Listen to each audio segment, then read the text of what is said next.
ওয়াকফ সম্পত্তি পুনরুদ্ধারের দাবিতে উত্তাল কলকাতা। রাজপথে ইউএসপি পার্টি, সরকার মুক্ত ওয়াকফ বোর্ড চাই। এই দাবিতে আজ 25শে নভেম্বর কলকাতা রাজপথে হাজার হাজার কর্মী নিয়ে মিছিল করে ইউএসপি পার্টি। শিয়ালদহ মৌলালি থেকে শুরু করে ধর্মতলা টিপু সুলতানে শেষ হয় এই মিছিল। সরকার মুক্ত ওয়াকফ চাই। মুসলিমদের সম্পত্তি মুসলিমদের উন্নয়নেই খরচ করতে হবে। ওয়াকফ নিয়ে দুর্নীতি বরদাস্ত নয়। অবিলম্বে সমস্ত ওয়াকফ সম্পত্তির সিবিআই তদন্ত করতে হবে। আরও বিভিন্ন দাবি নিয়ে আজ উত্তাল কলকাতা। হাজার হাজার মানুষ পা মেলায় এই মিছিলে নেতৃত্ব দেন ইউএসপি সুপ্রিমো মিজানুর রহমান। একাধিক দাবি নিয়ে তিনি আজ পথে নামেন।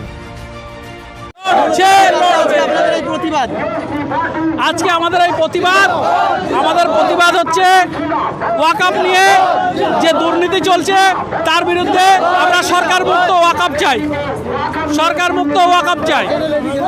সরকার আমাদের ওয়াকফ ছেড়ে দিক। আমরা কমিটি করে আমাদের যারা মাইনরিটি আছে তাদেরকে কিভাবে করতে হবে। ইমাম মুয়াজ্জিন 2,500 টাকা দিচ্ছে, সব জায়গাতে 10,000 টাকা করে। আমরা চাইছি কি সরকার মুক্ত ওয়াকফ হোক।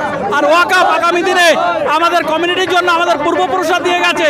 গভর্নমেন্টের কোনো এখতিয়ার নেই এই জিনিসটাকে ধরে রাখা।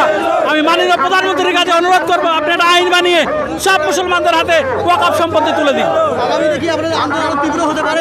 আগামী দিনে যদি এই আমাদের পার্টির এটা এজেন্ডা, যেরকম বিজেপির এজেন্ডা ছিল রাম মন্দির, আমাদের এজেন্ডা হচ্ছে ওয়াকফ মুক্ত সরকার।